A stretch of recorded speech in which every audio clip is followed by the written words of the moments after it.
So I thought I'd do a little live chat because, sorry, I think my Wi-Fi is going down. So I thought I'd do a live chat about Atlantis, seeing as I've put a video out very recently on where I believe Atlantis is. So I thought there might be some people that haven't watched the video and want to ask questions, or have watched the video and still want to ask questions. Pete just joined, and so has Lucas. Hi there, guys. How you doing?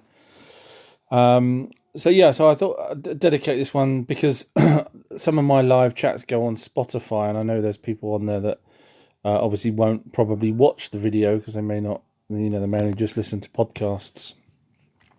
So I thought I'd do a little video on hi Jane, and hi Lucas, and hi Art. I don't know if you guys have seen the videos yet, the video. So basically, there's a sunken city. Now, this is research I've been doing, as you probably can guess, for decades. I keep Atlantis is a big one that always keeps popping back up. So over the years, I needed to work out, just for my own personal reference, where I would believe Atlantis is. Thank you for the heart servers doing that. So Caladoras wrote, I'm behind in your videos. Where do you believe Atlantis was? So I prefix the video with, or prefix, however you pronounce it, with the fact that, literally, let's be honest, all the other researchers go by Plato, and they cherry pick what they want from Plato. So there's people on YouTube, millions of followers, and they say it's the Rickach structure, for example, because, and then they pick two or three things that Plato said. Now, if you've actually read Plato's books, you'll find that you're reading it for about 2 hours, which is a very long time for someone 9,000 years ago to have told someone else, for them to then pass it down, in other words, for 9,000 years worth of generations, to have finally a priest that then told someone that Plato knew, that then told Plato, that then Plato. So clearly there is no way, unless it was written down, the smells, the sounds, because if you've read Plato's 2 books, he talks about the depth of lakes and width of lakes and the smells and the sounds, and just literally goes into so much detail that you wouldn't, in hieroglyphics, you wouldn't have wrote all that down 9,000 years ago. And if there was, then where is that now? So and Plato's friend would have said it would have come from hieroglyphics or some sort of form of writing, but it wasn't. It was all verbal. So with that in mind, I had to throw out Plato, because you can't go by that. That's just illogical to do, but unfortunately other researchers have done that. So what I'd done was I looked through Plato's information to see if there's anything that I can match with other fairly ancient sources. Now, I know there's people like Edgar Casey that will say Atlantis is XYZ, etc., which is all fine and dandy, but Edgar Casey did also get things wrong. Now, the few things that we could go through on Atlantis, Plato's, was circular structure of the city. Now, we do know that the Anunnaki did build circular structures, so we can tick that one off. Then you've got, sorry, I'm just trying to recall it all. Then you've got sunken city. So the Emerald Tablets of Thoth, which was translated, our first translation of the Emerald Tablets of Thoth was 12th century. Now, those tablets would have been written thousands and thousands of years before that. So we've got that we can match up. So we've got sunken city, we've got a round city, and then the only other thing would have probably have been advanced tech, possibly, which when you break down who Thoth was, which was Ningazida, you can say he was the person that built the pyramids, which he was. If you go again, not only Sitchin's translations, but the Emerald Tablets of Thoth talk about Ningazida building a pyramid. So we've got enough there. So forgetting everything else that Plato said about elephants and all this kind of stuff, he literally just made up stories of people's. If you go read it, if you have read it, you'll know what I'm on about. There's no way that kind of story would have been passed down correctly. So with all that being said, I had to go by the three things that I could work out. And so there's a place just off the top of Cairo, right next door to Alexandria, where a sunken city was found in 2000, I think it was. Now, that sunken city, no one knew what it was. No one knew anything about it. So divers went down and they found many artifacts. Now, many of them, well, pretty much all of them that they started bringing up were ancient. In other words, dating back, wait for it, guess what? Approximately 9,000 years old worth of. So in other words, they found a statue that belonged to Amun, which we know as Ra. Now, if you know anything about Egyptian times, you would have had Ra as the first main god, pharaoh, whatever you want to call him. I mean, technically he was classed as a god, but then you have Osiris, and you have so many more going down, all the dynasties, 32 dynasties, technically 30, but so you've got all of these dynasties, which when you look at the other parts of Egypt, you get people wiping out older pharaohs. So when you've got people wiping out older pharaohs off of stone, walls and stuff, and then replacing it, then you shouldn't. If this was this particular place, it's called Heracleion, the city, the sunken city, but it's not. That's not the correct name for it, and I'll tell you why in a sec. So when you've got a sunken city that's got ancient gods there, such as Ra, and not any of the, Christ knows how many, I haven't counted them, but 60, 70 plus pharaohs over the dynasties that could have been, worshipped there instead of Ra, bearing in mind Ra was going back a very long time ago. But that there's none. So the only other thing that they found, they found a few things. They found some earlier stuff as well. But if you watch my video, you'll see that the actual city broke into two. So one part of it literally went down, and a sort of subsection of it stayed, which is called, that people now call it Thonis. And that eventually sank, and that's the bits that had all the more moderner stuff on it, if that's even a word, moderner. Now, there was a temple that they also found in Heracleion. So this is a sunken city, not port, even though it's on the edge and did have boats coming and going. It was a city. Now that temple that they found belongs to, even though Ra was the main god, the temple that they found belonged to, wait for it, Thoth. Now Thoth, in the Emerald Tablets of Thoth, said he was on Atlantis. Now, is there any other temples of Thoth from that time period? No. Where's the next temple of Thoth? About 1,000 years ago. So we know Thoth was around 9,000 years ago. So why is there a temple that's been built only 1,000 years ago to honour Thoth, when we've got a temple that was originally his in the place where he said he was? So again, that makes sense. Now, the other thing is, the city that sunk, Heracleion, is circular. And the description, which I put on the video, not by me, but by people that sort of tried to map it out, basically says it had lakes going around. And guess what? Guess what Plato said? Concentric circles with lakes going around. So there's enough evidence for me to point to that as the particular place. Now, actually, even Egyptians informally have called it Egypt's Atlantis. And that was before I even found the place. So they'd already worked out but without working it out, without putting all the dots together, they've worked out that that was probably, they called it Egyptians Atlantis, meaning it was a more technically advanced place from the jewelry, etc., that they kept bringing up, which was superior to a lot of the jewelry, or majority of the jewelry, anywhere else. So that's where I think it is. So I'm just going to the questions now, or comments. Lucas is, sorry, just scrolling down.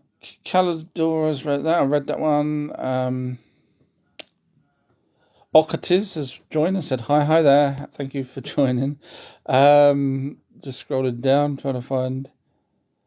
Some comments were filtered to protect the community's experience. Oh dear.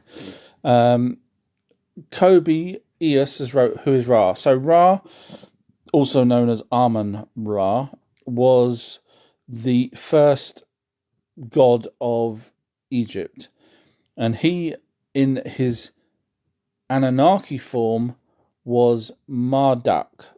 So when Marduk got, dare I say it, pushed out because of Ninurta, he ended up going off just the other side of Mesopotamia. And another reason why that would be the perfect place is because when you break down where all the other Anunnaki are at that period in time, 9,000 years ago, every one of them was around Egypt and Mesopotamia. They weren't over in Africa. They weren't on the moon. They weren't on Mars. They weren't in South Africa. They were, and we've got stone carvings of where they said they were, because they gave names such as Eridu, Sapur, places like that.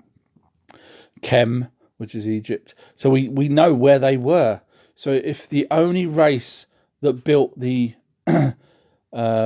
Atlantis would have been a race such as the Anunnaki, then, as I said, unlike other people who just pick random places, you have to go with where they were. And none of them were in Antarctica, as some people say. None of them were in South Africa. So basically, they were all very close together, which makes a lot of sense. Arthurs wrote, the Adriatic Sea is my best bet. It's a pretty vast area of shallow sea. Again, the problem with the other people, and I don't mean to sound rude, is where I've just literally pointed out that Thoth's temple's there. We found a circular city and so many other points to it, whereas the Adriatic Sea is just a place that people will guess at. I'm not knocking you. I'm just saying that's because I can give instances, as I have done, where things match. Whereas when you look at the Adriatic Sea, what we'll get is, I believe it's there. Why? Well, because it's, Plato said this, but what about all the other things Plato said that don't match? Yeah. So they cherry pick. So you can't go by Plato. You really cannot. So yeah, sorry.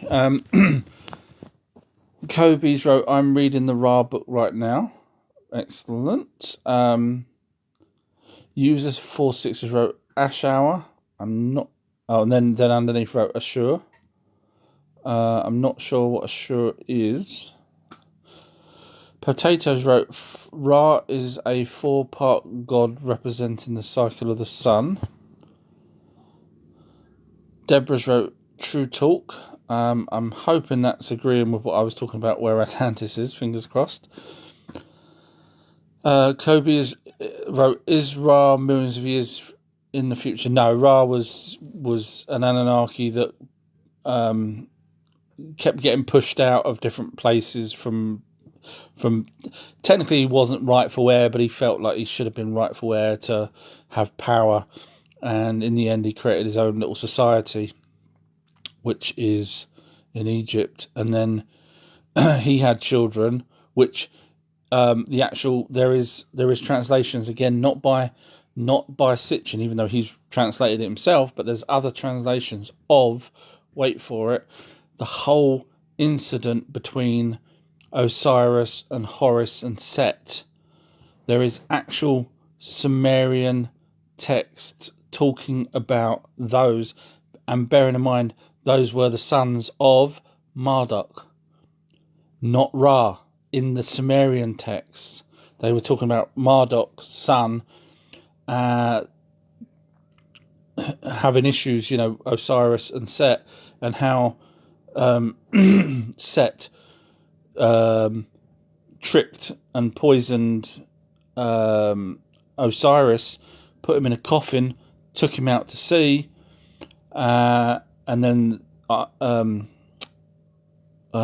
Osiris, the wife of sorry, not Osiris, what's her name? I'm trying to remember her name now. Isis, that's it. Isis, the wife of Osiris. Now, in the Sumerian texts, they're not called that. They're close, but they're not actually called that. She went off and found, so this parallels with the Egyptian hieroglyphs of the story. Now, there's about three slightly different versions in hieroglyphs, but so we've got Egyptian version and we've got the Sumerian tablets talking about the same version. And then she found the coffin, and then Set chopped up the body into, I think, 13 parts, and then she ended up finding 12 of those, and then she had to impregnate herself to have a child, and the child was called Horus. However, in the Sumerian tablets, it's called Horon.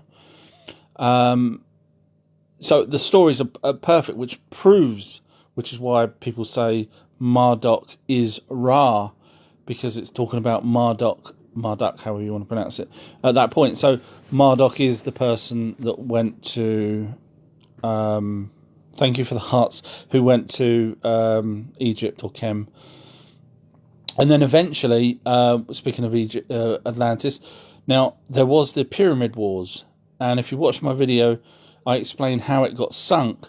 Now, mainstream scientists seem to think that the city Heraclean, which I will say it's Atlantis. Now, they only called it Heraclean because they were bringing up these tablets and there was a word Heraclean on it. And they were like, what's that? Okay. And then they brought up other tablets with other words. And they was like, what's that? What's that?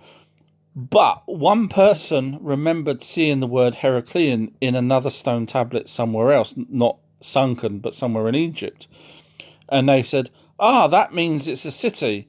So that is why it was called Heraclean. Now, if they didn't find that tablet, then other researchers may have started to do what I done and thought, hang on a minute, that could be Atlantis. But unfortunately, they all got blindsided with the 2-hour story that from 9,000 years ago that Plato seemed to write. Bearing in mind, Plato was a writer, so he's not just going to put 2 lines down, place, sunk. Yeah, he's not going to do that. So he wrote his longer books from that, which is fine. So yeah, it's there's so many things that match. Now going back to how it sank. So mainstream say Heraclean, the ground, the mud, suddenly, this is their words, not mine, this is mainstream, suddenly, the ground underneath, obviously the buildings and everything, just suddenly turned to liquid mud somehow and sank. That's all fine, okay? You could say, well, maybe it was I don't know, geographical issue or something, I don't know. However, 64 ships that were docked around, bearing in mind it was a port as well, that's why it would probably be classed as an island, because obviously it's off of the edge of Cairo, or Alexandria. It's a massive circular area. Anyway, so 64 ships sank, according to mainstream, at exactly the same time, that were just beside the port. Not necessarily moored to the port, but around. They all sank. Now, you go back to the translations of the Sumerian tablets and the Pyramid Wars. Guess what? Iana, this isn't the nuclear weapons, but this was still weapons. Iana went round, so they had 2 issues with Marduk. One was approximately 8,000 to 9,000 years ago. and that's written in stone tablets. And then they had the later one, which was about 3,000 to 4,000 years ago, where they ended up using the nukes to try and take him down. But the first one, 8,000 to 9,000 years ago, Ayana, in tablets, literally went in her chariot, which we know is a spaceship of some description, and went round firing at cities and destroying them. So we've now got a reason why 64 ships would have suddenly sunk, why we've got a city that would have suddenly sunk. And we've got a time frame that matches. There is an email message. So hopefully that makes a little bit of sense to people. Millens wrote, "What's this about?" I believe I figured out where Atlantis is. People may disagree with me, that's fine. But when I compare my research to other people's, where they just say, I believe it's in somewhere else, and don't give any more facts other than pointing to Plato's, but again, they cherry pick the Plato's. I mean, I could literally do hours and hours of videos where I watch their videos and stop them and say, look, you've just picked that one bit, but what about, and then I will counter that with another thing that Plato says. I could do that all day long to literally because this isn't my first rodeo. I have watched other people's descriptions of where Atlantis is, and I've done that to try and work out whether or not they were on the right path with what Plato said, and in the end I worked out no, they're just cherry picking out of the 2 hours worth of information that they get given from that. So Mark Mack has wrote, Atlantis is Hyperboreal, which is Britain. This is what I was hoping people would say, because this is going on Spotify, so people will be able to listen to this. So the thing with that is, you straight away, then that's not even going by Plato's information, because you would have had to have passed the Pillars of Hercules, which in fact, guess what? Heraclean, to get to Heraclean, which I believe is Atlantis, you have to go through the Pillars of Hercules. Bearing in mind they weren't actually called Pillars of Hercules 9,000 years ago, because Hercules didn't even come around until about 8,000 years later. But hey, the actual the gap that would have had to have gone through, you still have to go through to get to Heraclean. So mine kind of matches that.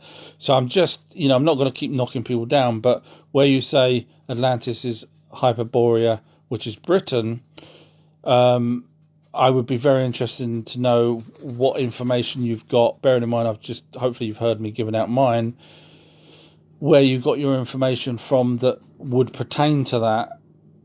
Because mine, I think, I know it sounds big-headed, but, everything that I've said is true. So, which is a lot more than what other people have done. And it's not based on Plato's various different things. So I'd be interested to know where you got Britain from, because it doesn't match Plato's, doesn't match the Emerald Tablets of Thoth, doesn't match Circular Cities, doesn't match anything whatsoever.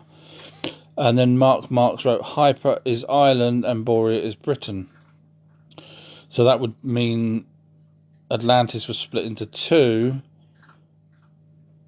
And as far as my research goes, I could never match England and Ireland to anything from ancient texts, even from Edgar Cayce or anyone. So if you could give me information on how you got to that, I would really be grateful. Please, hopefully still be here. Type in now where that information comes from. Otherwise, because what you've done, and don't hate me because this is how I work, where you've done Atlantis is, what you should really say is I believe, as I have done with my theory on where Atlantis is. I'm not saying it's definitely it. I'm saying I believe it is. But you've made it sound like you believe it is Britain and Ireland, which means you would have had some information from that. So you can just type in where that is. Quantum Vision has wrote, I love this topic. Thanks for discussing. No problem at all. It's been a long time. I've been dying to get it out there. Simon's wrote, Atlanteans are migrated Lemurians. So the problem with that is there's no evidence of any race. Now, I know you could say, well, Plato, but bearing in mind Plato has told us 2 hours worth of stuff from 9,000 years ago that is not written down anywhere. So if I don't know whether you've read Plato's stuff. If you have, it reads like a book. There's no way on this planet that someone would have been able to remember all of that for 9,000 years and pass it down generation after generation. It's never going to happen. And the only other few people that do mention Lemurians are people that I believe have tried to scam people in some regard in terms of aliens, and that would be, and I hate saying it because I do love her work on spirits and regressions, but not on alien type stuff, and that would be Dolores Cannon. Now, she went along with the narrative of Lemurians because it's an easy fit, because she obviously hadn't done any research. Now, there's no evidence of Lemurians, but there is evidence of the Anunnaki, so that's why I can only go by the evidence. And if people don't like the evidence, then that's fine, and they want to just sort of believe an ancient story based off of a 9,000-year-old story, or a woman that is fantastic at, and I've proved her wrong on my videos, where you can go and watch them, where when she talks about alien stuff, she's out of her league. She didn't ever research it. That's no problem. Spirits, spot on. I've used her research and everything, great. But because I've caught her out, and I could do it all, I could go through loads of her videos and pick out errors. And again, no one said to me I'm wrong when I'm picking out her errors, because clearly I'm picking out errors. I could do it all day long, but I don't want to. I'm not trying to knock her. I'm just trying to say to people, look, you have to be a bit logical. You just can't believe everyone. You have to do your own research, which is what I do. Danielle's wrote, maybe Atlantis sunk when God flooded the world. No, because I can only go by the ancient texts. So we've got the flooding of the world, which we know of, and it wasn't God. It was an ice shelf that broke off of Antarctica. Go read the Lost Book of Enki if you're not sure. And it was, obviously the gods are Elohim, which is Anunnaki. So the flood came, and it wasn't till after that they started to have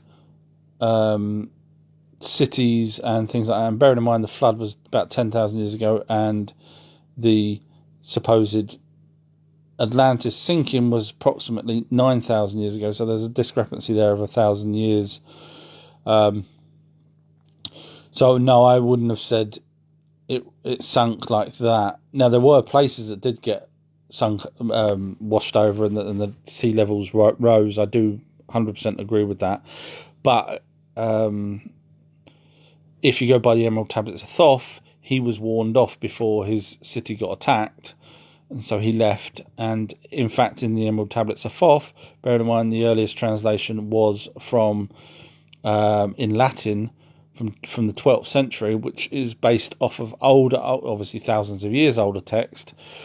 Then you kind of got to think, okay, especially when you've read the Emerald Tablets of Thoth, they talk about things that, it took me 40 years of research, or not, many years of research to come to agree with them.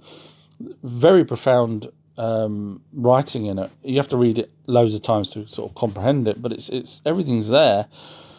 So when the Emerald Tablets of Thoth say that he was warned off, and he took his tech with him, which is pretty much what it says if you read it, and he went to Egypt. Now, bearing in mind, the other beautiful part of this is where everyone left Atlantis, if you believe that I'm right and it's Heraclean, they could walk down to Cairo, no problem at all. They could walk down to Giza, because it was basically on the same landmass.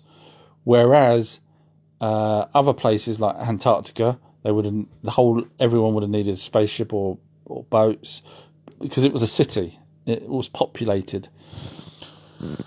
I wouldn't say Atlantis was sunk when God flooded it.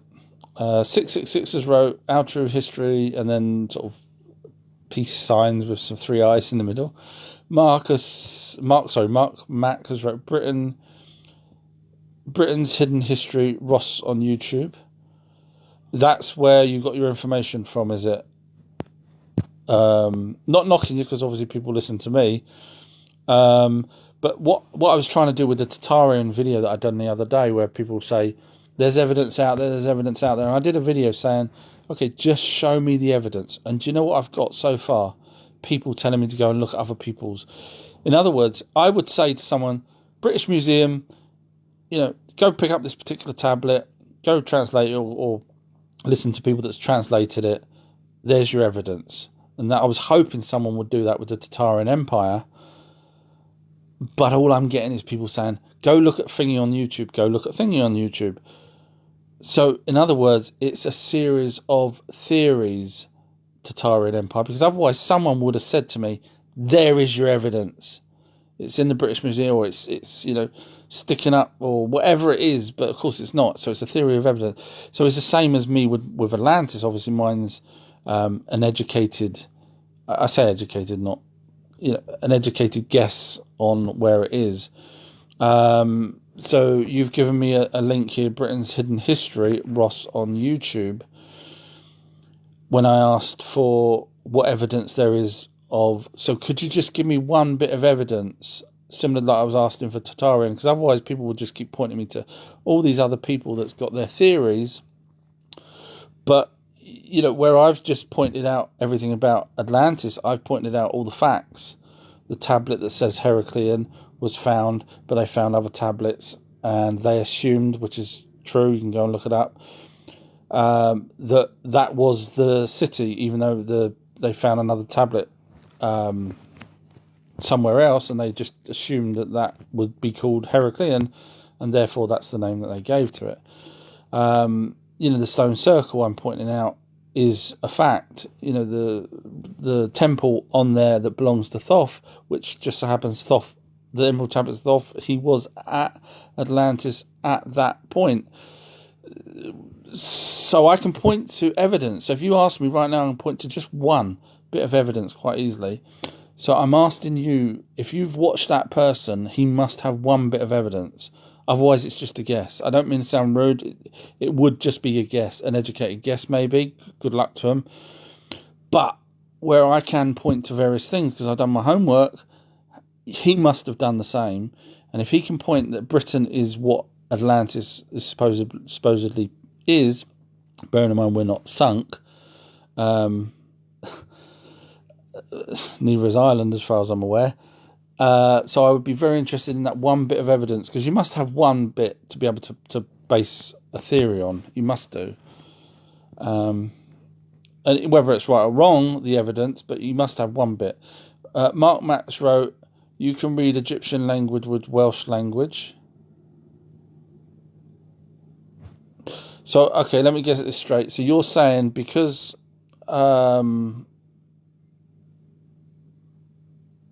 hieroglyphs, I'm guessing you're not talking about hieroglyphs now. You're talking about more modern Egyptian language. Is that what you're talking about? Which obviously is totally different from the original language. Now, bearing in mind the original language for when Thoth was there wasn't actually always hieroglyphs. It was also straight lines.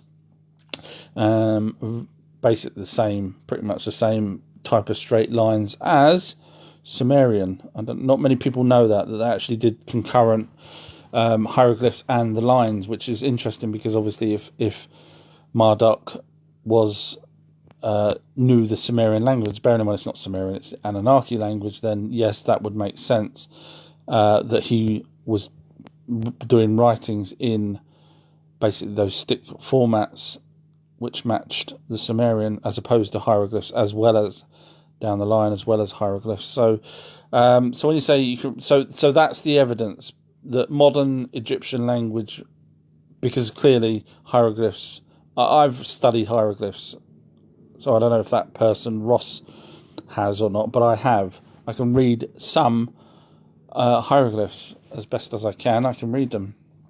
And as far as I'm aware, the Welsh language, with their very long words with double L's and all sorts of things, doesn't match the hieroglyphs. So it's going to be a modern language that you're talking about, in which case modern languages are different to 9,000 years ago, which is what we're talking about. So if you're now trying to say that more modern Egyptian language equals 9,000 years ago, and therefore England is... So why even Egypt? What's that got to do with Atlantis? If you're saying England was Atlantis, then what you're really saying then is that England was attached somehow to Egypt. And if that's attached to Egypt, therefore it doesn't equate to England being Atlantis still, because Plato doesn't actually say Egypt. However, the Emerald Tablets of Thoth do talk about Thoth leaving Atlantis and walking, or not walking, but taking his equipment to Kem, which is basically the rest of Egypt, because there's an upper and a lower part of Egypt. Technically, at that point, there wasn't. That came on a bit later with Osiris and stuff. But yeah, so I can't really see. I mean, if you could try and give me something more than just an Egyptian language and Welsh language matching, I'm struggling on that one. Lewis just wrote, "Hello everyone, that's brilliant. Thank you. Thank you very much. I don't know how much you've heard of what I was saying, so forgive me for those that's probably joined and have no idea what I was talking about earlier about where I believe. I always use the word I believe. I have to be careful because I don't want people coming back like I would and say, you said." 666 wrote, "I love your transliterations." Thank you. I'm guessing that's where to be honest, I'm not sure what that word means. I've heard it, but the actual correct definition of transliterations, I would need to ask Google. Hey Google, what does transliterations mean? According to Wikipedia, transliteration is a type of conversion of a text from one script to another that involves swapping letters in predictable ways, such as Greek alpha. Right pointing arrow A, Cyrillic D, right pointing arrow D. Greek okay, Google, stop. Right pointing arrow, the digraph CH. Okay, Google, stop. Not sure if that's the correct word I probably would have used for what I do, but thank you very much. Lewis has wrote, what was the height of the children the Anunnaki fathered? Good question. So we've got, obviously you're referring to the ones that they had with the human children, human people, not their own offspring. Otherwise their own offspring would be probably the same height as them when they grew to full adulthood. So the ones that they had with us humans, there's no definitive size. So, for example, Adapa fitted in the chair, the middle chair of their craft when they took him back to Nibiru, or when they took him for the first time to Nibiru. So he fitted in that chair. Now, I'm guessing the other Anunnaki, the two of them that went, were still between 8 and 12 foot tall. So if he fitted in that chair, chances are he would have probably been 6 foot plus, I would have said.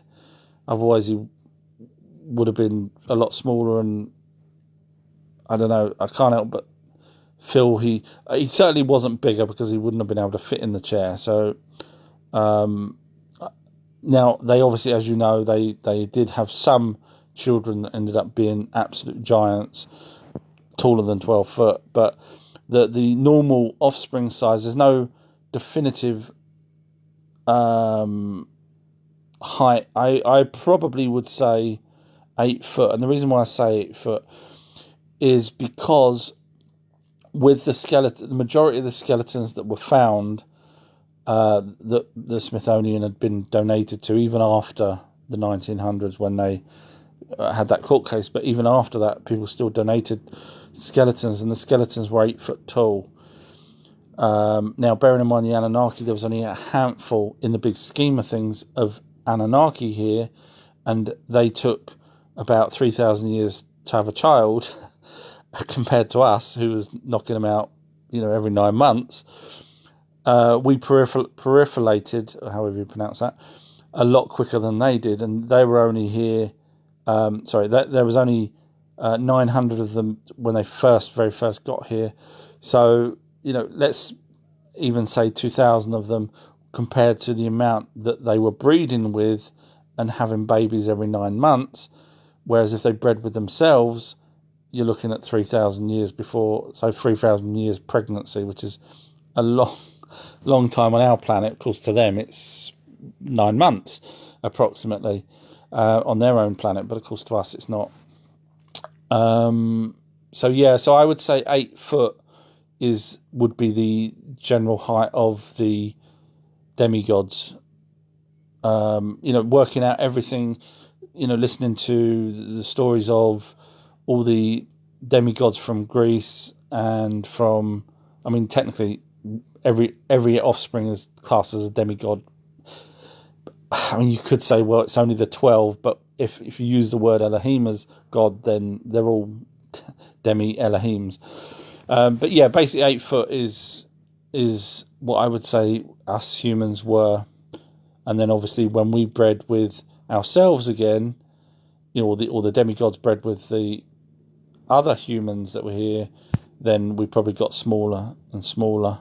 But bearing in mind, the humans here already, they didn't say the size of them, but I'm guessing they weren't giants. So I'm guessing they would have probably been not much bigger than the Neanderthal in the first place, so 5 to 6 foot themselves. Once wasn't, has wrote Atlantis is really, exclamation mark, Bogner Regis. I would say that it's old enough to be Atlantis because of when you go there, it looks like it's ancient. 666 has wrote Isis. Yeah, thank you. I got there in the end. Octasis has wrote is Atlantic. I'm guessing that's Atlantis, real. I believe there was a place, yeah. Everything being said and done, I think that Heraclean is the place that was mislabeled because they assumed, because they found one tablet.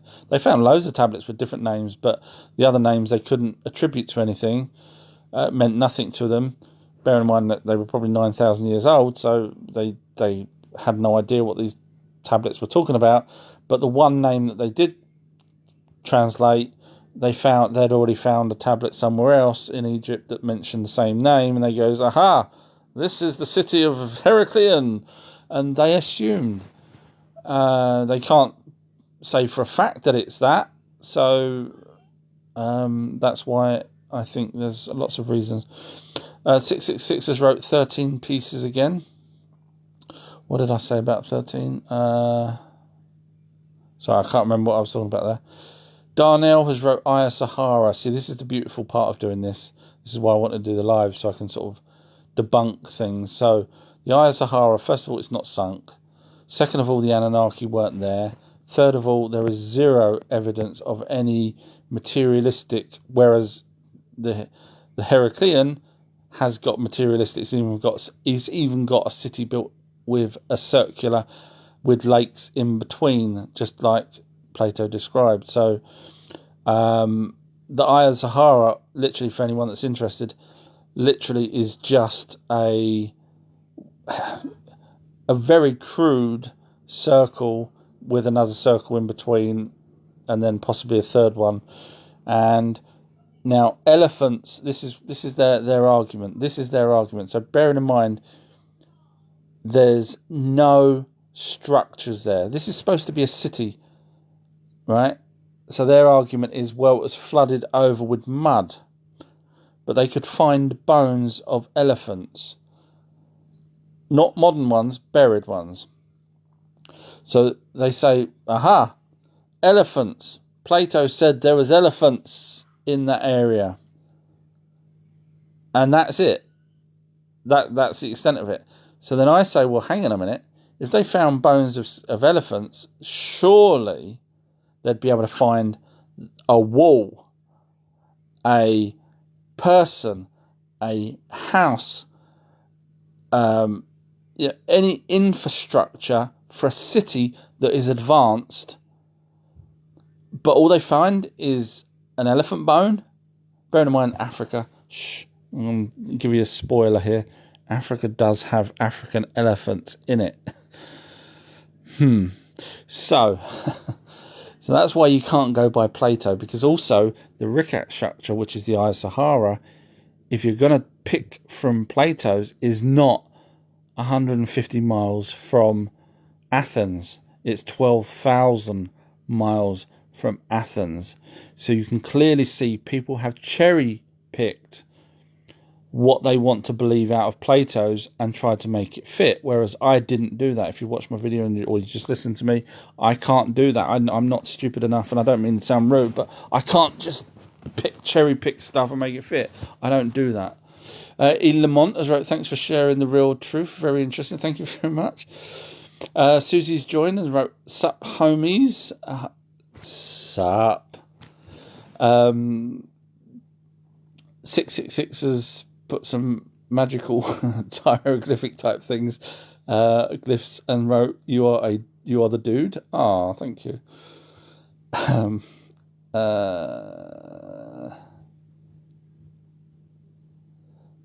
Sorry, 666 has wrote to me, didn't you use this handle with all those funky lettering at some point? I haven't.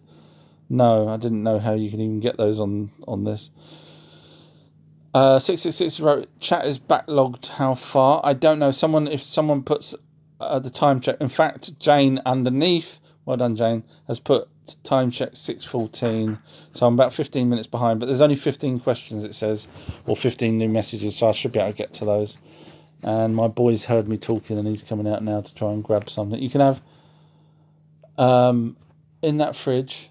In that fridge? Yeah, there's a drink that you can have only a small cup. This one? Yeah, the one that's open.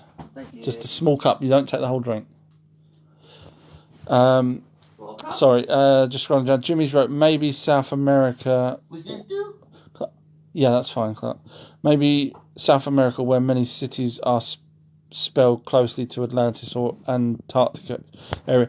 Well, actually, Atlantis, the original Atlantis word, wasn't anything close to Atlantis. But when you look it up, you'll find that people will say, I can't pronounce. Sorry, Clark. Well, I'm concentrating very hardly here. Well done. Okay, put that back in the fridge then. My best friend? No, I'm not your best friend. I'm your best daddy. Daddy? Yeah. And remember, you have to call me God sometimes, okay? I hid it in the fridge, yeah. He never listens to me when I tell him to call me God. Okay, I'll see you later.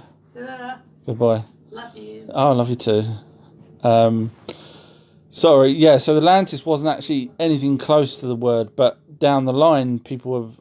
and when I say down the line, I'm talking about still in ancient times, they changed the word to something similar to Atlantis. It was I can't remember. Again, I can't pronounce it. You know, if you've watched my videos, you know I can't pronounce half the things I say. But the very, very original. I mean, again, bearing in mind these researches I was doing for my own research. I will probably find that original word again, and I'll point to exactly where it is. But I didn't know anyone was ever going to listen to me for 39 years of research until a year or so ago when I started doing TikTok. So forgive me if I haven't got the exact. So no, I don't think it would be South America. And also, again, if you go by where the people that created the ring cities were, we know they were the Anunnaki. There's evidence of that in every area that they were in. So we know the Anunnaki did the ring cities. So then we have to say, at 9,000 years ago, where were all the Anunnaki? Was there one lot not in that area? And the only one that's not accounted for would have been, drumroll, Thoth. Turns out the Heraclean that is sunk, the city that I believe is Atlantis, actually has his temple there. We didn't know where it was. It was only recently that they'd found his temple. So as with, all the other, dare I say it, gods, Elohims, they do have their temple. So he had one, but it was sunk and that makes sense. Now, he has got a newer one that was knocked up just over 1,000 years ago, I think, if memory serves me, which is fine, but it's not his proper one that was originally created 9,000 years ago, which we've found. So you putting all of that together, it does kind of make sense that Heraclean is Atlantis, in my opinion. Jimmy's wrote, could Antarctica have been frozen over quickly to hide the remaining civilization? I mean, Antarctica is a continent that at some point got ice or snow and then it turned into ice. So how quick that happened, I can't tell you. Could it have been within 450,000 years? There is a possibility of that, and I say that because obviously there are some maps that map the coastline of Antarctica. So when the ice goes over it, it extends further than the actual coastline. But now, where the coastline's melting, in other words, the ice is melting, we can actually now see where the coastline is, and some of that matches maps. So could Antarctica have been frozen quite quickly within, the space of 450,000 years? I say 450,000, but we know when it was frozen, because the Anunnaki talk about Antarctica, the ice shelf or ice sheet breaking 10,000 years ago, which caused the tsunami, which caused the flood. So we know that there was ice back then. Now, also throughout the 450,000 years that the Anunnaki were here, they kept writing down that there was these humongously cold spells. So could that have been the period that it was iced over? Or did it get colder and therefore the edge of it was mapped out, but it just got colder and therefore more snow, more ice? Hard to say, but I don't think there was a civilization per se on Antarctica. There may have been, but it's until we got definite proof, I can't say for sure there was anyone there, because it would have had to have been prior to 10,000 years ago. So bearing in mind, it was only 9,000 years ago that the Anunnaki agreed to teach humans and let humans inherit the Earth. So prior to that, if there was a civilization on Antarctica, it would have been the Anunnaki, unless there was one further back before the Anunnaki came here. But if it was the Anunnaki, bearing in mind that there was only, we're throwing out a figure here of 2,000 Anunnaki, bearing in mind there was only 900 when they first got here, but let's just say 2,000 were here approximately 100,000 years ago. I'm giving the time frame because obviously that's when that's when the Anunnaki bred with humans to create Adam and Eve, or have offspring called Adam and Eve, etc. So they would have had to have been taught how to build, etc. So by the time they got taught, bearing in mind Cain, Abel, and Seth were there for 900 years, and there weren't that many. So you're looking at probably 90,000 years ago to 10,000. So you got 80,000 years that the Anunnaki were still trying to mine for gold. So for some of them to move off there and go to Antarctica, unless there was gold there, which there's no evidence there is, unless there was gold there, that would have been a waste of their resources, in my opinion. As I say, there's only 2,000 approximately Anunnaki here at that point. So I can't see it being the Anunnaki, but that's not to say there wasn't an advanced race prior that happened to be there and then just get wiped out. It's hard to say. Little Emma's wrote, I'm still waiting for evidence too, not pics off the internet. I'm guessing that was to do with Tartaria, because I said earlier that I was waiting for people to give me at least just one bit of evidence for Tartaria, and no one's done it. And all I get is people pointing to other people. So, yeah. Dipper Dahel has wrote, hello, my brother, long time. Forgive me, I can't remember your names. Sorry. But hey, good to see you again. Don't hate me for forgetting. 666 just wrote, you are very welcome. Ah, bless you. 666 wrote, 40 weeks in 10 months always annoyed me. That pregnancy is classed as 9 months. Laugh out loud. 40 weeks is 10 months. Always annoyed me. The pregnancy is classed. And yeah, I know. Yeah, they taught us that at school, so it's sort of stuck, hasn't it? Fakers joining wrote, was speaking to someone yesterday about them coming and talking with you. They said he's done 2 videos on Atlantis and hasn't told us where it is. People just don't want to wait.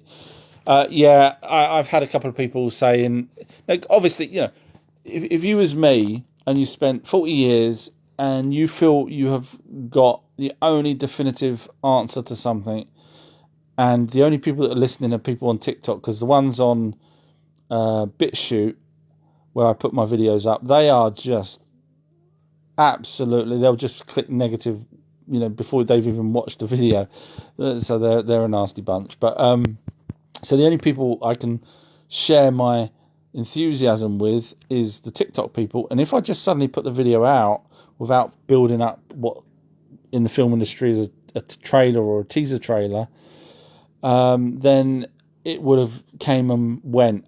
So by building it up and hoping that, you know, followers see the previous videos saying I'm going to be telling you about it, I was hoping to get enough people to watch it to feel like that it was worth my while for 40 years, that finally I found people that was interested. So it was just me doing it for my own benefit. But I have put the video out now, Fake. It's out there. And I did block the comments on it, because some of the stuff, you know, it's only a 4-minute video. I have put a longer one on YouTube where people can comment, and I've put the longer one on BitChute. Wait for it, and someone already, literally within 3 minutes, bearing in mind the video is 4 minutes, has wrote wrong, and I wrote back saying no problem at all. If you can tell me why I'm wrong, you know I won't get that. It's the same as all my other videos where I ask people things, they never come back to me because they haven't, you know, to me they haven't done any research, so they just sort of shout wrong because they want to believe another TikToker or another YouTuber because they like the look or the sound of the jib or whatever. So yeah, I apologise that it took so long to get it out, but I wanted to build up hype, if that's okay. Just scrolling down.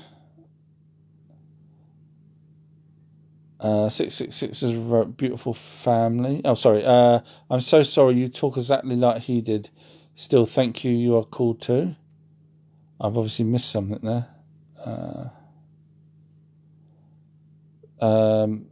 No worries. E. Lamont is right. First time I've listened to you live. Keep up the good work you researched. Oh, thank you. That's nice. That's the comments that keep me going. That's why I'm here now. I've just finished watching She-Hulk and I needed to get that out of my head, so I thought I'd do a live. Octiz has wrote, do you believe in other aliens? Absolutely. Yeah. I mean, when you break down the first recorded incident with a grey, which was Betty and Barney Hill, when you break down the fact that they did have radiation poisoning, which is I think partly why they died, which is quite sad. Their clothes had a material on it that's not of this earth. That they had reoccurring nightmare type dreams. They had hypno regression, and that brought up the fact that little greys had taken them, put them on. They separated Barney. Bearing in mind, I'm just pointing this out as a thing. He was black and she was white. Not that that had anything to do with it, but I'm just pointing out who they were, so it helps you might remember who they are. They were separated. She was in one room, he was in another. They were doing something to her navel, trying to pierce it, and she said that hurts, and they stopped, which she said she was grateful for. Now, if that was the Orion Greys, they wouldn't have allowed her to be conscious. She would have been out. So we know, or I know, that was the Zeta Reticuli. Anyway, so just from that alone. And then she asked them where they're from, and they had a holographic 3-dimensional map of the stars in front of her, which under hypnosis she drew. Now, no one could figure out where that star system was back in the 60s when they were abducted. Now, obviously, she described the Greys. Now, this was the first record of the Greys. Obviously, since then, people from all around the world just so happen to have seen the same type of Greys. Now, I keep saying bearing in mind, sorry. But also the two types of Greys, the even ones and even twos, which is what the military originally called them, they look fairly similar, so it's easy for people to get mistaken on which Grey it was. But obviously, clearly the Zetas are the good ones, which we know are good. Since then, we've worked out that they're the good ones, which is why they would have stopped hurting Betty. But the map that she drew, no one could figure it out until one day a school teacher was looking at it. Someone had printed it in a book. A school teacher was looking at it, and this was more modern times, I think 90s, very early 90s, I think it was. And the data for star systems by then had increased because of the telescopes that we've had. So she started to look again at the later star systems that we had and matched it with a place called Zeta Reticuli, which just so happens to be where everyone now agrees they come from. So it's not just from that teacher that studied the star map. Military whistleblowers have also said they come from. So the diagram that she drew under hypnosis appears to be correct. So when you say, do I believe in other aliens, when you've got all of that just from one person alone, then yeah, it's too much of a coincidence. Elaine wrote, I didn't stay last night. Did you reveal where Atlantis is? No, I've done it today. Hopefully you've heard me. If not, I will. There's only 7 messages left, so just say you would like me to explain it again, and I will be more than happy to. I have put the video out now, but I have gone through it here. Darnell's wrote, what was the Anunnaki's fascination with gold? They were using it as currency, architecture, or tech. So the original tablets say that their atmosphere... So there's a bit of a backstory. We actually have a full backstory of the Anunnaki on their home planet, but I'll just cut to the more modern times. They have volcanoes on their planet, which I'm guessing, and so is Sitchin, and so is other researchers, that the volcanoes, plumes, however you want to describe it, kept in the heat and kept out the cold. Sort of a greenhouse effect. But the volcanoes were dying. They weren't producing whatever they were needed to produce anymore. So therefore, the atmosphere on Nibiru, the planet, was what they called dwindling. That was the translation from most people that's translated those particular tablets. So the atmosphere was dwindling. They come up with 2 suggestions on how to fix it. One is restart the volcanoes, which they tried. They used rockets, or they didn't say whether they were nuclear rockets, but they obviously were explosive rockets to try and restart the volcanoes. That fouled. The second option they come up with was to sprinkle particles of gold in the atmosphere, which sounds crazy until you realise Bill Gates and other scientists want to do the same here on Earth. Bill Gates wanted to use chalk at one point. I think he's changed it now to some other substance, but so you can actually look that up. So it doesn't sound so crazy when someone here on Earth says we can sprinkle stuff in the atmosphere to help protect it. But when we talk about an alien race saying that they want to sprinkle gold in their atmosphere, it sounds fanatical. But that's what they've done. So the first trip that they've done, this is why I don't think, when I listen to some of these other researchers on TikTok, and I use the word loosely, researchers, that have a hell of a lot more followers than me, which is really sad, but they do show themselves, and they are quite good looking, man and female. Not that I'm into the males, but I'm saying their appearance looks nice, etc. And when they come out with that the Anunnaki were working with the Pleiadians back then, I struggled to find that, because the texts say that the furthest they ever went was the asteroid belt. Now, the Pleiades star system is a whole long, long way away. So unless the Pleiadians came to their planet, in which case they probably would have had far more greater tech than the Anunnaki. So if they were being visited by the Pleiadians, then the Pleiadians probably, I would have thought, would have asked for help from a race that could get to their star system, whereas the Anunnaki took however long, a very long time, to get to Earth from Nibiru, even though it's in our same solar system. So to go to another solar system, the Anunnaki probably wouldn't have done it, which means the Pleiadians would have had to have gone there, which there's no evidence of that, which is why I say those so-called researchers that point out things don't always follow by the book and just come out with stuff, in my opinion. Anyway, the Anunnaki went to mine the asteroid belts. They lost 2 ships, and then there was a challenge for the leadership. Long story short, the guy that lost, who was actually the leader at that point, the king, they had kingships back then, he came to Earth because he, as it says in the backstory on the tablets, that he, as a student growing up on Nibiru, he would study planets, etc., and they worked out that the asteroid belt had gold on it as well as Earth, because apparently, according to the tablet in the British Museum called the Lumeria, the planet called Tiamat that was in our solar system got smashed by 4 of the moons from Nibiru when it very first came in, and it created Earth, the moon, and the asteroid belt. So when he left Nibiru, technically fearing for his life because he'd lost that challenge, it was a wrestling challenge, which is where we get all the wrestling from the Greeks, etc. But anyway, he came to Earth with scanners, etc. Long journey, got here, found gold, found that the atmosphere was acceptable, found the fruit was a bit sweet but still edible, tested the water.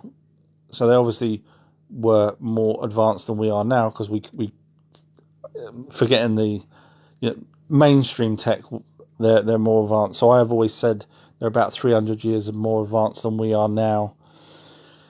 And so the other Anunnaki he communicated with the Anunnaki back on, the Elohim back on their planet, and they decided, first they didn't believe him, then they decided to build particular types of ships to come to Earth with enough thrust, etc., to be able to take, they used water-powered rockets or ships, enough thrust to be able to take back the gold that they were getting. So that's what the gold was for, and they did succeed in the end. Long story short, Darnell's wrote, what was Justin's wrote to someone. Tiz has wrote, I'm new here but I have autism and I love you do both sides of everything. I love it, thank you so much. Thank you. You're the first person to go to the top of the class for that. You're the first person that's actually said that. You can probably guess my boy's got some issues. He's not on the autistic spectrum, but that's because I think it was when he was born they pierced his skull, blood came out, and even to this day hair don't grow there. And then I googled when internet finally came about, and it turns out, yes, other children around the world with these particular type of forceps do have brain damage. But yes, so not. I don't know why I even waffled on about that, but yeah, no, it's nice that you appreciate the fact that I look at things from both sides, because I don't, coming across other researchers, they seem to be, and again, not knocking people, it's just the way people are, but I can't do that. I have to look from both sides and argue with myself until I get the one answer that I can't argue back with. That's how I get to these conclusions. Ali Muhammad has wrote VYH equals. I'm not sure what that is. Sorry, you got me on V. Yeah, I don't know. Yorkshire's wrote, have you read the knowledge book? Got some good knowledge taking away the pun.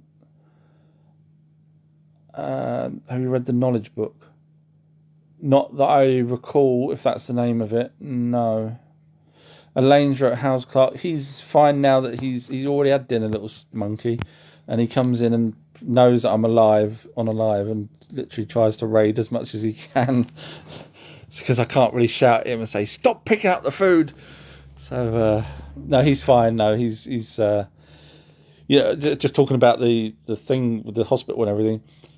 You know, obviously he's classed as disabled, etc. But people say, you know, how's Clark? How's this? He's actually more than fine. He knows no different. And my auntie actually had autism, or Down syndrome, should I say, from Scotland. And to her, she knew no different. It's everyone else around the person that has the harder job, if that makes sense. I know obviously there's some disabled people that's got it really bad, and I appreciate that. But I mean, in terms of Clark, he's just happy as can be. But it's the rest of us that have to deal with it, which is hard work. Elaine has wrote, I grew up with my nanny's son Roger, my best friend when I was younger. Oh, that's nice. Was that? I'm guessing that was in Wales, because your accent's so strong that I would have thought you'd been there all your life.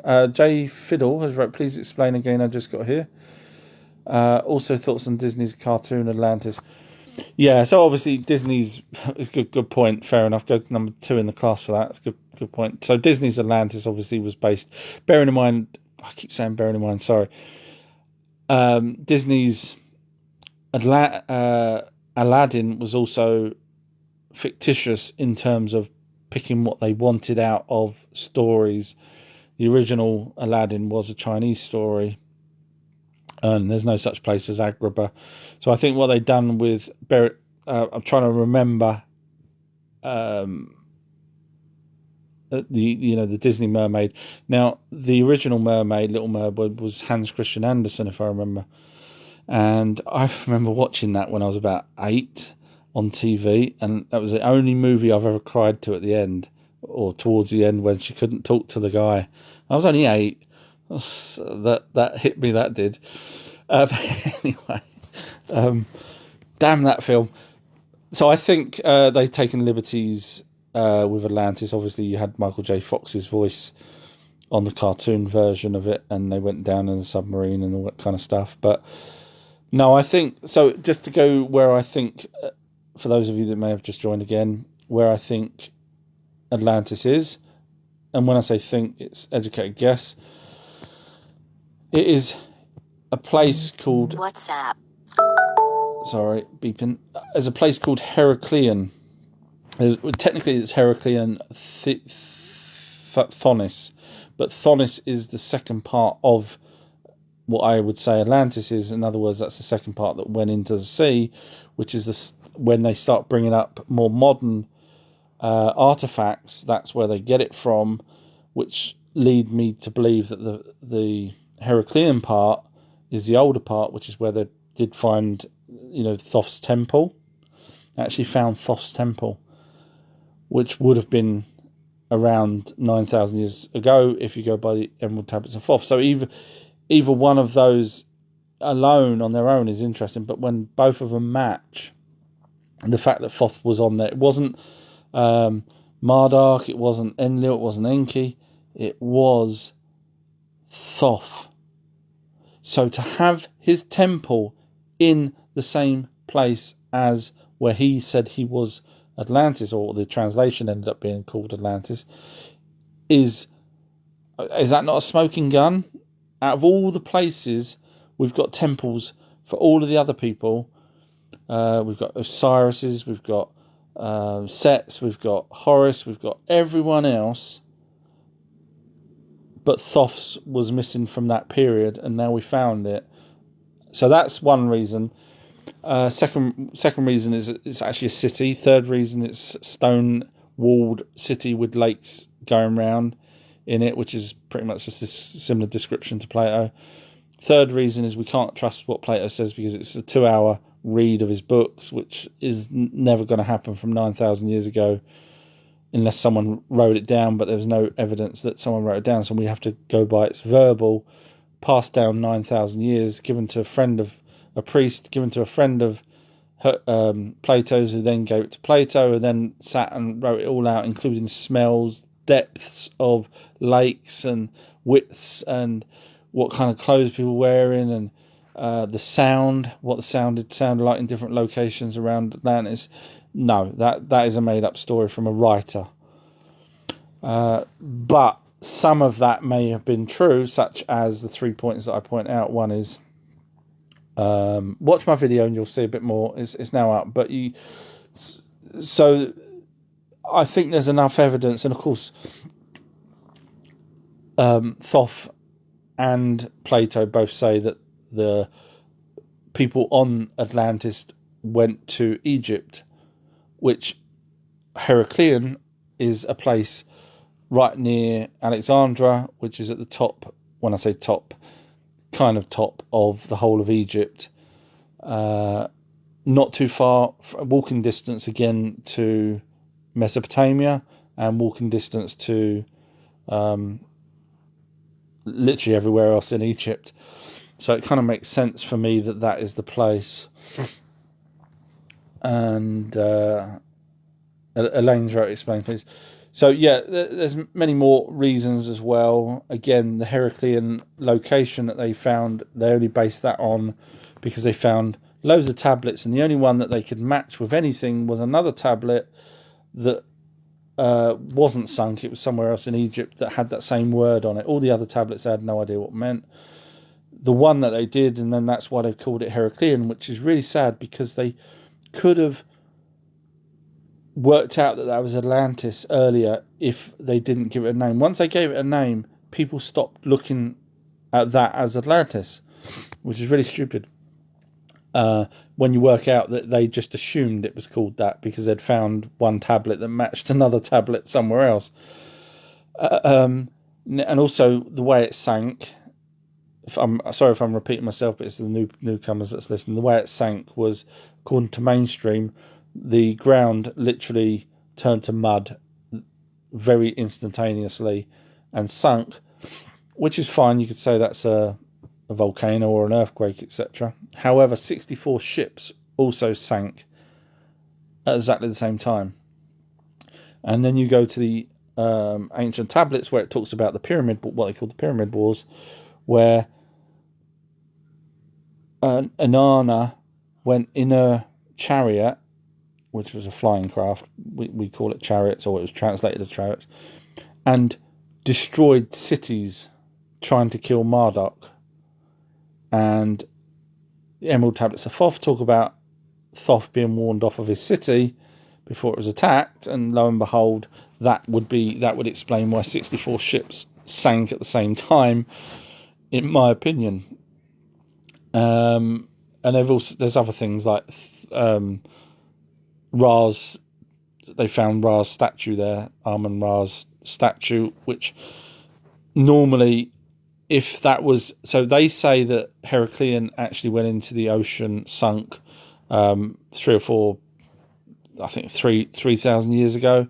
So in other words, they're saying it wasn't 9,000 years ago, because they have found in Thonos, they'd found more modern things that's sunk there. Now, if you listen to my theory that both of those, or the Thonos sank, might not even been classed as Atlantis, but Thonos sank, and therefore they've attributed the whole area to that period in time where the latest bit of artifacts were found, and therefore they assumed that that's when it was.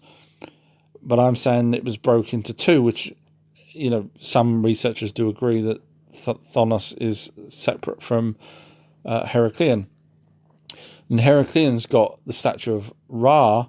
Now, if you look down Egyptian history, you'll see people have got rid of Ra when, I'm talking about going way down the dynasties. There's 32, technically 30 dynasties.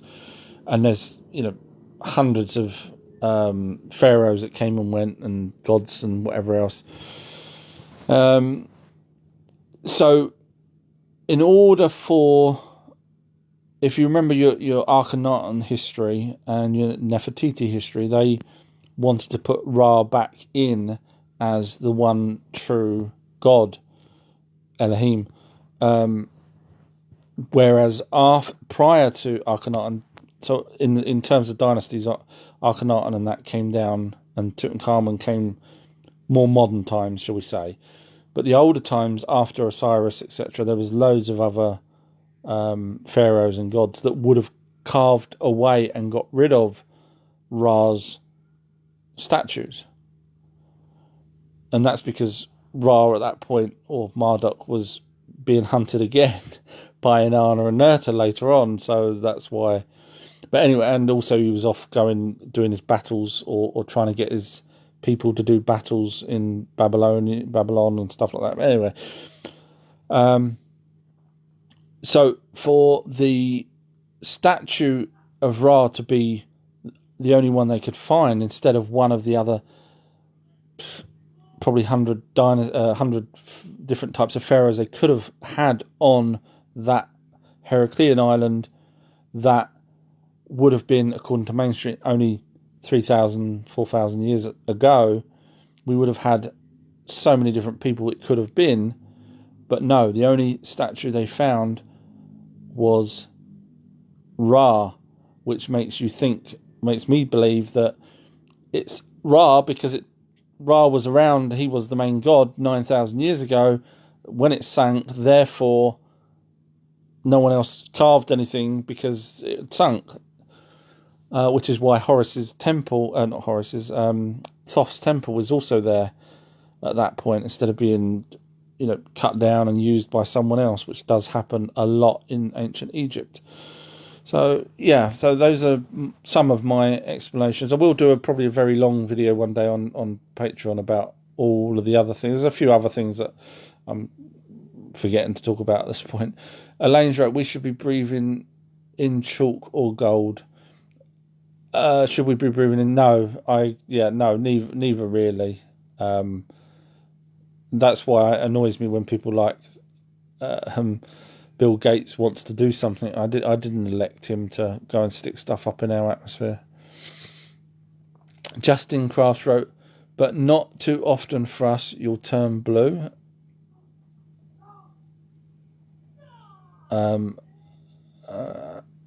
And then Justin wrote, but if you don't mind turning bluish, you'll be fine. I think that was to do with the comment about breathing in gold or chalk. I might be wrong. Sorry if I've missed that out. Octiz has wrote, thank you for your incredible. I'm waiting for the next bit. Can't see anything. But I'll take that. I'll take the thank you. Yogi's wrote, R.A. Libra. R.A. Libra. I'm not sure what that's referring to, whether it's a star sign. Are you asking me if I'm a star sign, or are you saying is it in Libya? I'm not sure what is R.A. Libra, sorry. Yorkshire's wrote, here is a link, and then a long link to the knowledge book. Oh, that's for someone else that was asking for it. Yorkshire UFO Hunters wrote, it's based on the universe. It's what the elites have been using, I believe. No, I've not read that. Okay, I will try and get my hands on that. Grams has wrote Ariel, which was the name of the daughter of Poseidon in the Atlantean stories, if I remember. Yorkshire has wrote, there is a PDF one that reads out as well. Oh, that's cool. For those of you that like listening to, read research and stuff, I swear by it. Message. There is an email message. Sorry, in a car, on the way to work, I listen all the time to translations and things like that. It's so much better than sorry, my battery just flashed up. So much better than listening to the radio and the bloody adverts. I can't handle that. Elaine's wrote, Roger Price, 6 years my senior, still miss him, Down syndrome, lived into his 60s. They got, I know it sounds really bad, doesn't it, sort of stereotypically with those type of people, but they have a heart of gold. They see the world as it should be seen, really, in my opinion. I think we're the ones that's wrong, not them. I think they have such good hearts. Yorkshire's wrote, the knowledge book Vidya Blurent Kurunuk. Oh, you're trying to make me pronounce words I can't pronounce. Hopefully everyone's read what the Yorkshire's wrote, because I can't. I'm not great at that. Winnie's joined. Hi, Winnie. I hope everything is okay with you. Hope it's all going good now. It's the others, isn't it? It's everyone else. It's not us. Sheffy has wrote, hello, buddy. Hello there. How you doing? Thank you for joining. Sheffy's wrote, Down syndrome have long been viewed as Earth angels. Yeah, they're sweet. Obviously, my boy has been to school with many of them, and they're just so innocent, and it's lovely. Anyone watch that program, Undateables? I don't think it's on anymore. It might be. I don't watch normal TV, but it used to be on, and there was a Down syndrome couple, 2 people, male and female, and they were both going on a date. It's so sweet. It's just so incredibly sweet. Steffi has wrote, Steffi, not Sheffy. Did I say Sheffy? Sorry, forgive me. I have issues reading things. Winnie's wrote to Peach. And then Steffi's wrote, I loved Undateables. I might apply. Oh, bless you. Let me have a look at your picture. See whether you're undateable. From what I can see, it's only a small picture. I think they'd probably not accept you, Steffi. They'll probably say, no, you're not undateable. However, She-Hulk is undateable. Although I just watched the last episode, or the latest episode, and turns out she's very much dateable, and in fact, in the actual episode, she gets called a naughty bad word for being promiscuous, if that's the right way of being polite. Elaine has wrote, Roger saw things as they were and spoke his truth. Roger had a girlfriend, 2-timer. Wow. Roger sounds like a dude. Yeah, they do see the world, as it should be seen, really, instead of all this hatred that we've got and jealousy. And Justin's wrote, I'd date She-Hulk, not gonna lie. Okay, the question is, what about the actual main character before she becomes She-Hulk? I personally, I know it sounds really creepy, but personally I prefer women with straight hair. So when she's not She-Hulk, she's got this sort of curlyish hair and doesn't do anything for me. Steffi's wrote, thanks you. I'm sorry, I didn't mean to pop off at you calling me a Sheffy. It was, oh no, I'm sorry. Yeah, I am. If you go back and listen to any of my lives, you'll see that and do you know how many times it takes me just to do one little 1-minute video? A long time. It takes about 10 tries sometimes to do one little 1-minute video. Crazy. And then Justin's wrote, I'd date her when she's not She-Hulk. I love the curls. Oh, well, there she goes. So she's sorted then. Steffi's wrote, we are both dyslexic. I think I am. I'm guessing you've probably done a test for yourself to say that. I mean, all the people on here will probably say I am as well, just by listening to me reading. But I've never officially done a test for that, but I've sort of done a makeshift test type thing, and I think it is the case. Well, I've caught up. That's unusual for me because it's obviously a particular subject, which was Atlantis. So I actually only came on deliberately to do one so that I could put this on Spotify for those people that do listen to my lives, driving or whatever they're doing. So I think that's probably good for me today because all I wanted to do was just get that out there for them.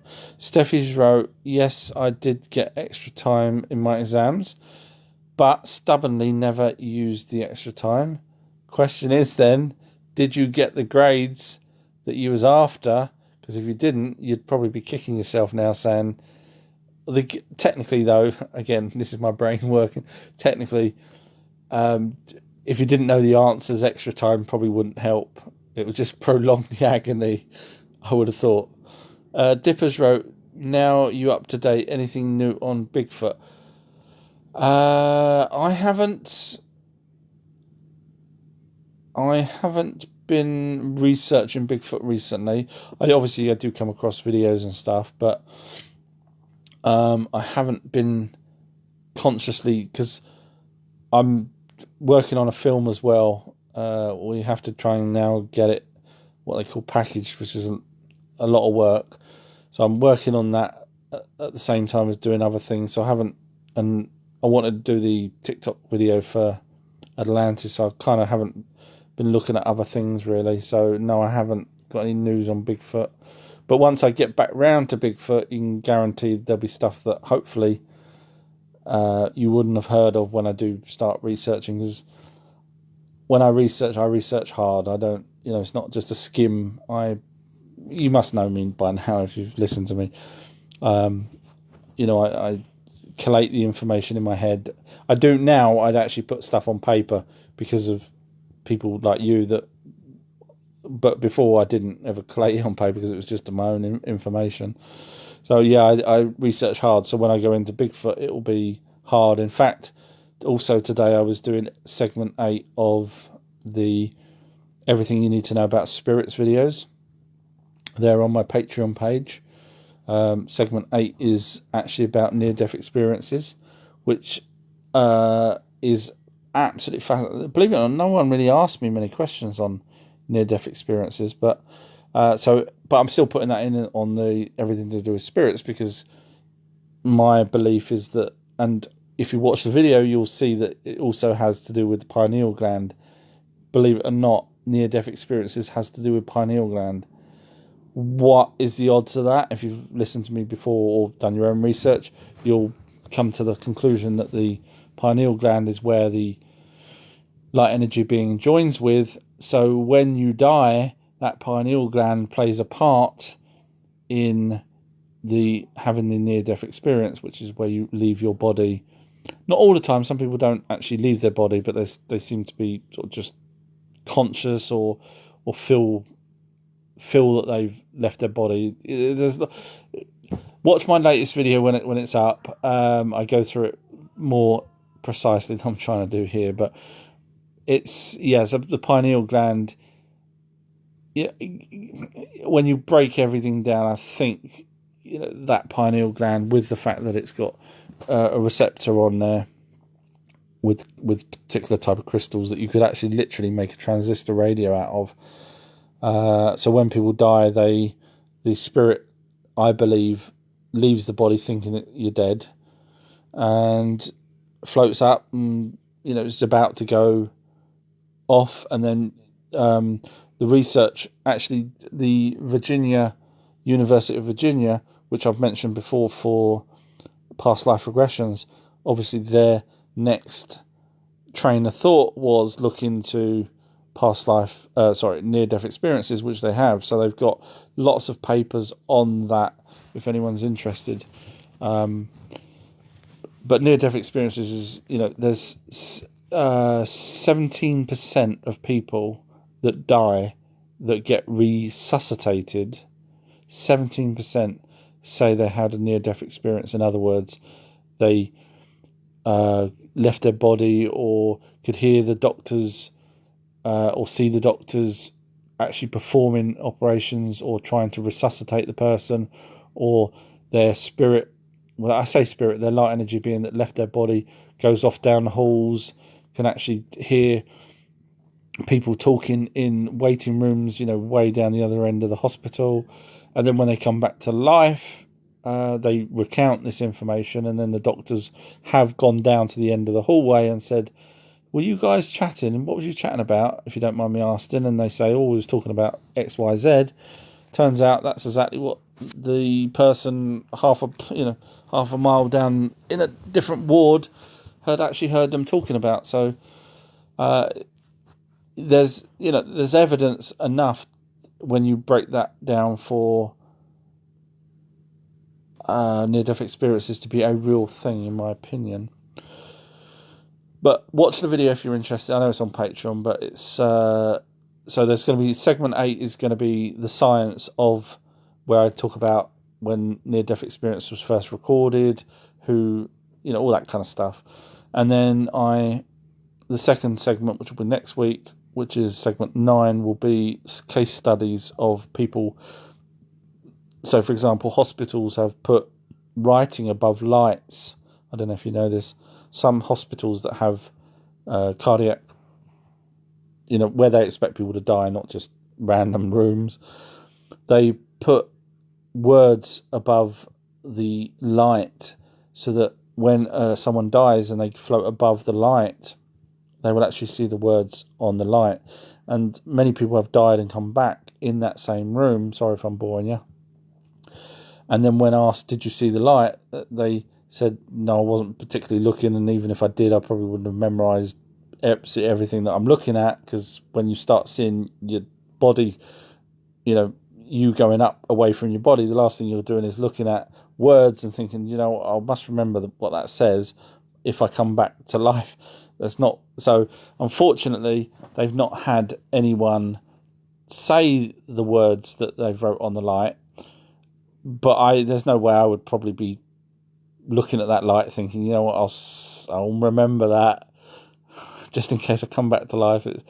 But I think there's evidence for it. But yeah, so watch my videos, and I'll be doing the case studies. And the case studies I find so fascinating on the near-death experiences, where people say that even blind people have had out-of-body experiences where they could actually see things, not only in vivid colours that, even from able-eyed people that could see, have described colours that they can't describe in our terms because these colours don't even exist.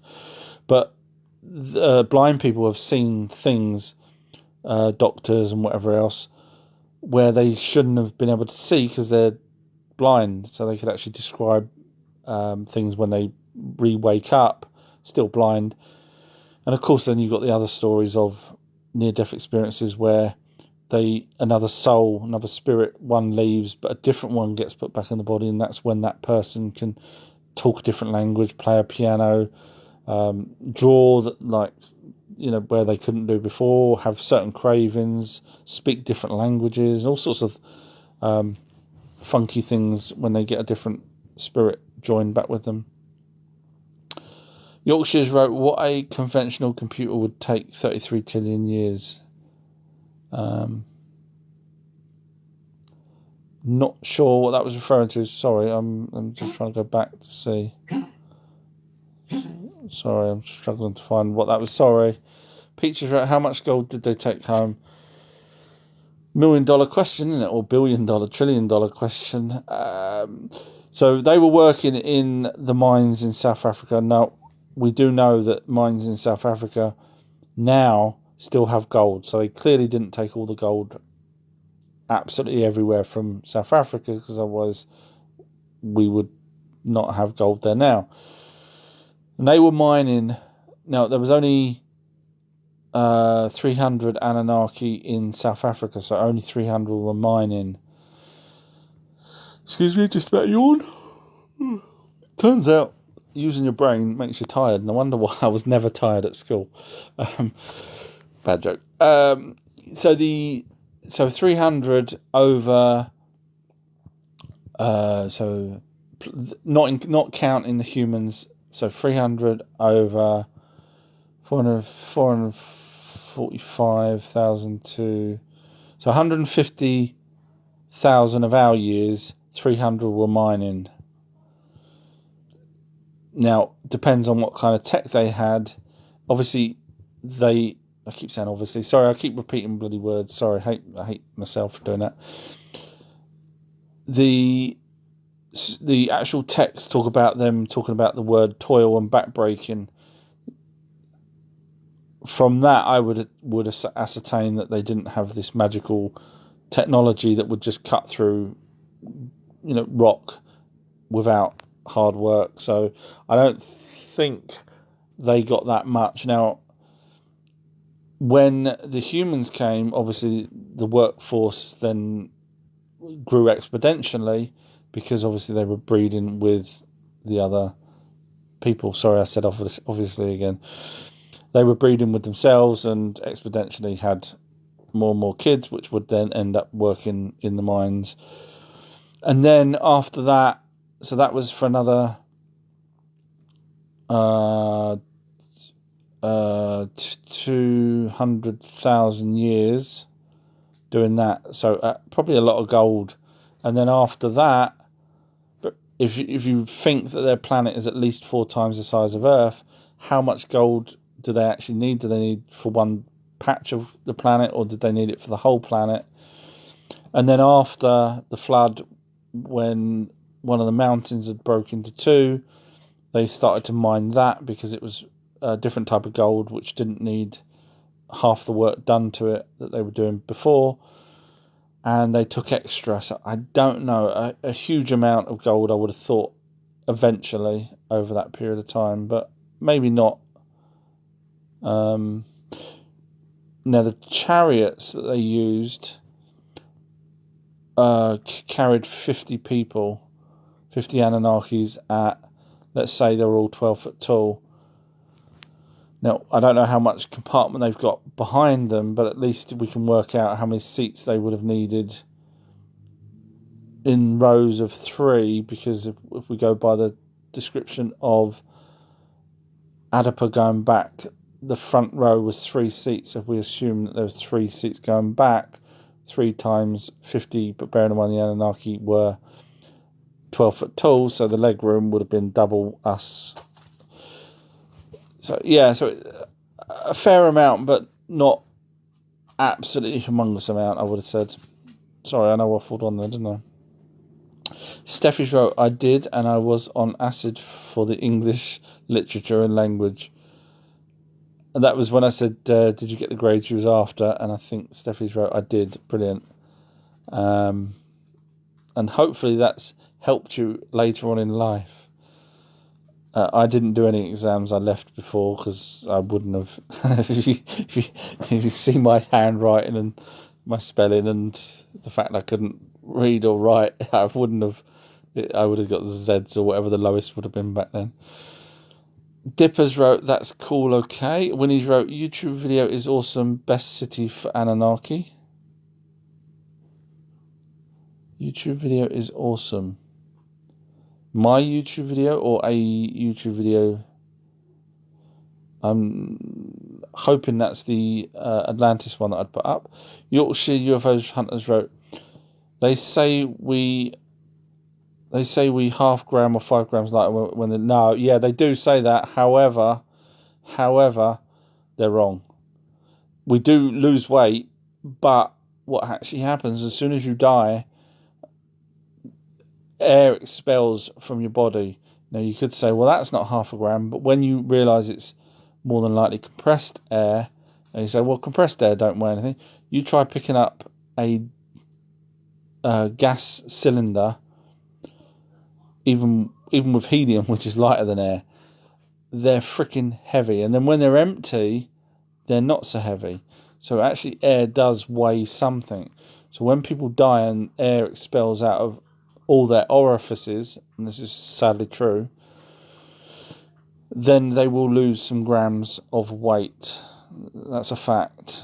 So unfortunately, the people that come out with a claim that the soul leaves the body, therefore the weight drops, and that's correct, they're not correct, because we lose weight because of the gas that expels from our body as everything collapses. Steffi's wrote, that's fascinating. Winnie's wrote, pineal gland ain't blind.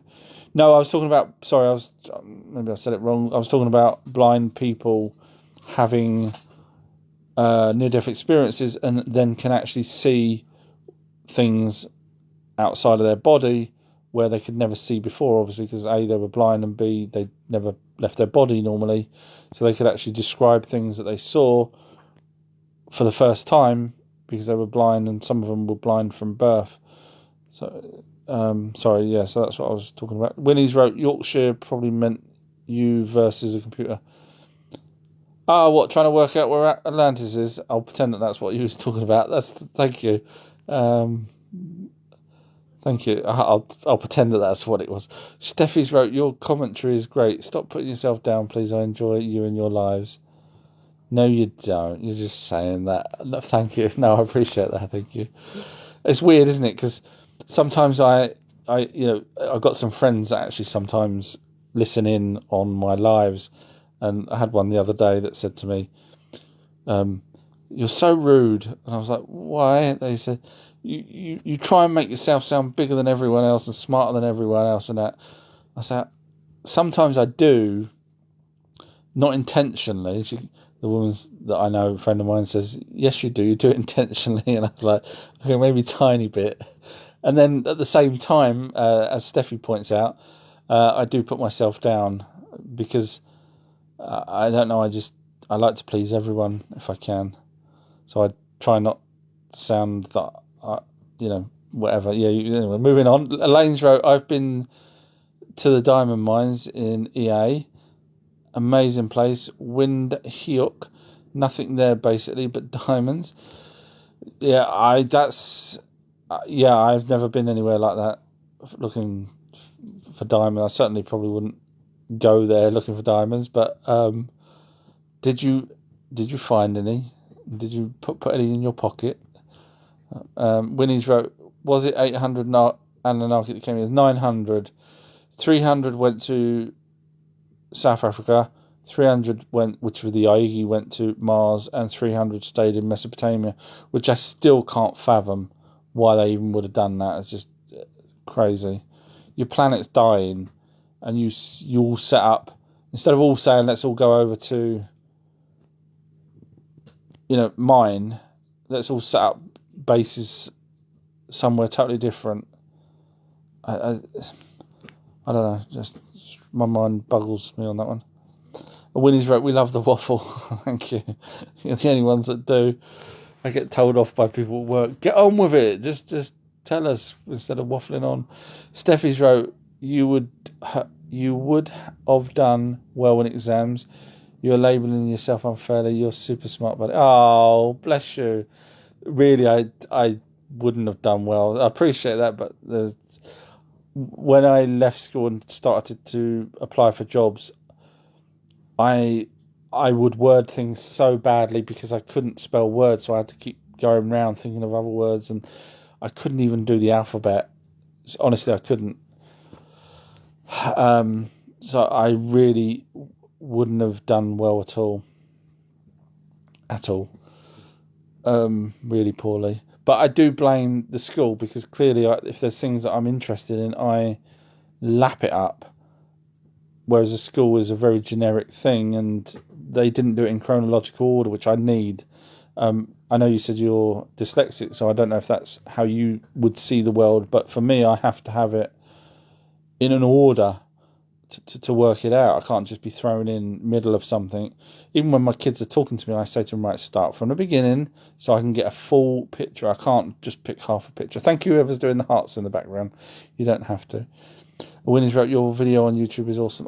Thank you. I could have done better and spent more time on it, but I just did what I did. Thank you, though. It's nice of you, Winnie. Winnie's wrote, being blind in the eyes but pineal gland sees. Yes, there you go. That's spot on. Butterfly Beauty, what a name, brilliant. Listening in as I'm doing my artwork. Oh, careful, you missed a bit there. Now just use the rubber. Artwork, wow, that's cool. I mean, especially as nowadays, unfortunately, there's you've probably seen it, the AI art, which is phenomenal, what it can do, but it's going to push people out. There was an uproar the other day. I don't know if you've heard about this, but there was an art competition and someone used one of those AI. So all you have to do, literally, you type in what you want it to do, and it does it, literally like that. You may have to do a couple of different variations to try and get it right, or, and then you may have to use just a tiny bit of Photoshop just to get how you want it. But amazing, literally 15 seconds you type in, I want a, picture of, in the style, you could do even in the styles, even in the style of Da Vinci, draw an iPhone in the style of Da Vinci, and it would, as a sketch, and it would draw it exactly like, or give you the image exactly like you see the images of his helicopter, of his various different things. I don't know if you know that he actually even created the first automaton. Da Vinci created an automaton. Can you believe that? Which is phenomenal, considering what else he done.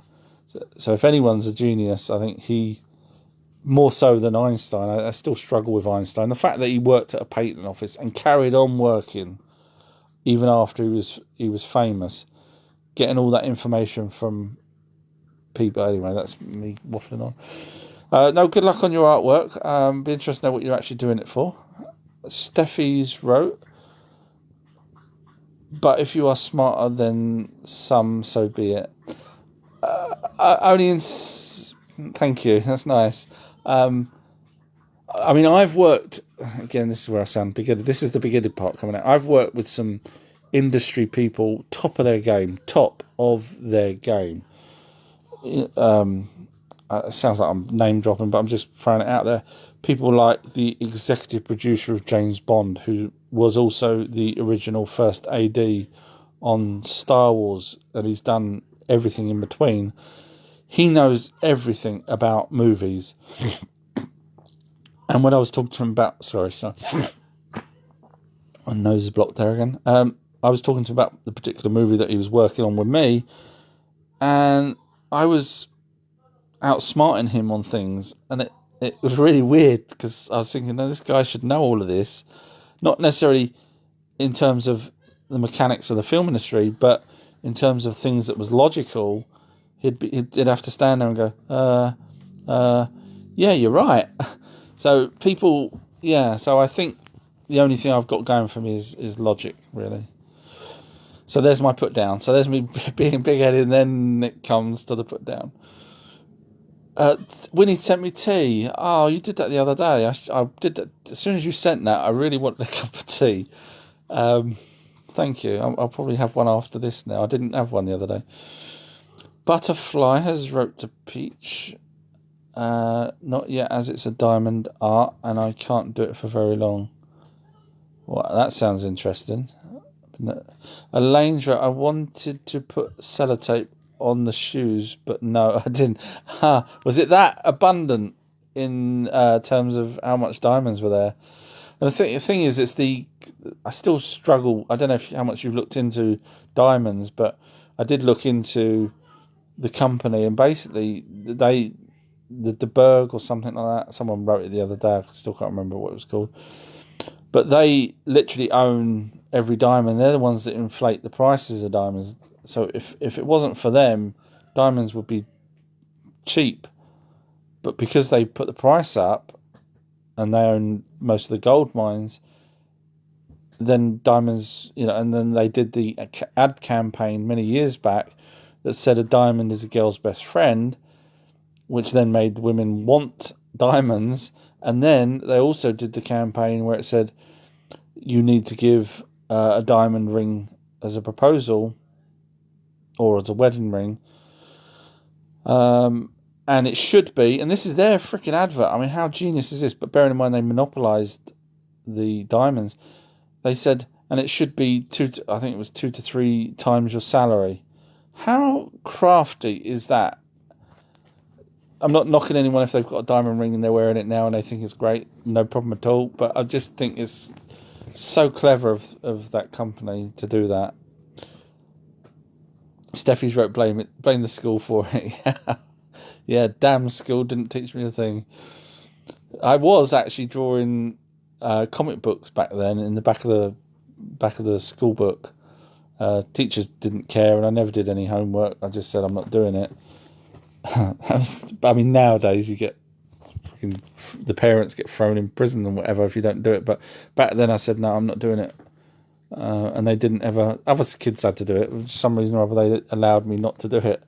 I don't know why, but I did comic books in the back of the really badly written comic books, drawings and stuff. And when I left school and I started a company, the comic book name, I'm not going to name it because you'll then work out which company I started, but I started a company and I used the name from the character, the group of characters in that comic book.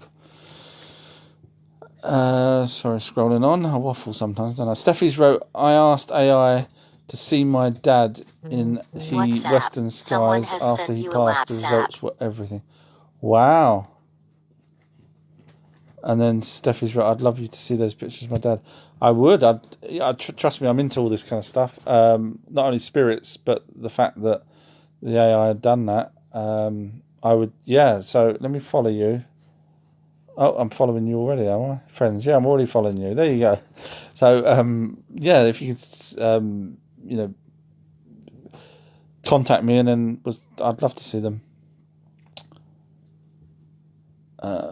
Winnie's wrote, 5 weeks you have been chocked up. Yeah, it got better while I was away in Heraclean underwater, but when I came back, it was all fine.